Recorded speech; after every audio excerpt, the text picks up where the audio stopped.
ನಮಸ್ಕಾರ ವೀಕ್ಷಕರೇ, ಅನ್ನಭಾಗ್ಯ ಯೋಜನೆಯಲ್ಲಿ 6 ಜನ ಇದ್ದ ಮನೆಗೆ 1,020 ರೂಪಾಯಿದಂತೆ ಟೋಟಲಿ 2,040 ರೂಪಾಯಿ ಹಣ ಆದ್ರೂ ಜಮಾ ಆಗ್ತಾ ಇರುವಂತದ್ದು ಅಕ್ಟೋಬರ್ ನವೆಂಬರ್ ತಿಂಗಳ ಹಣ.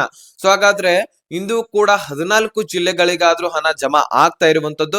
ಸೊ ಈ ಒಂದು ಜಿಲ್ಲೆಗಳನ್ನು ಕೂಡ ಒಂದೇ ವಿಡಿಯೋದಲ್ಲಿ ತಿಳಿಸ್ಕೊಟ್ಟಿದ್ದೀನಿ. ಸೊ ನಿಮ್ಮ ಮನೆಯ ಸದಸ್ಯರ ಆಧಾರದ ಮೇಲೆ ನಿಮಗೆ ಹಣ ಜಮಾ ಆಗತ್ತೆ. ಒಬ್ಬ ಸದಸ್ಯಗೆ 170 ರೂಪಾಯಿದಂತೆ ಅದು ಇಂಟು ಮಾಡ್ಕೊಳ್ಬೇಕು. ನಿಮಗೆ ಗೊತ್ತಾಗತ್ತೆ ಲೆಕ್ಕಾಚಾರ. ಸೊ ನೀವು ಇಂಟು ಮಾಡ್ಕೊಂಡು ನೋಡ್ಕೊಂಡ್ಬಿಡಿ.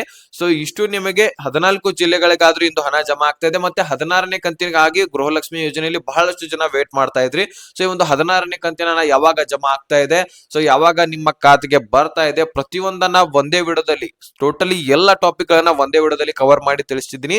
ಸೊ ಮೇಲೆ ಬಯೋದಲ್ಲಿ ಬೋಡ್ಕಾಸ್ಟ್ ಚಾನಲ್ ಇದೆ. ಸೊ ಅದಕ್ಕೆ ಜಾಯಿನ್ ಆದ್ರೆ ಸಾಕು, ಇದೇ ರೀತಿ ತಮಿಳ್ ಮುಖಾಂತರ ಒಂದು ವಿಡಿಯೋ ಸಿಗುತ್ತೆ. ಆ ಒಂದು ವಿಡಿಯೋನ ನೋಡ್ಕೊಂಡ್ರೆ ಸಾಕು, ಪ್ರತಿಯೊಂದು ಅಪ್ಡೇಟ್ ನಿಮಗೆ ತಿಳಿಯುತ್ತೆ.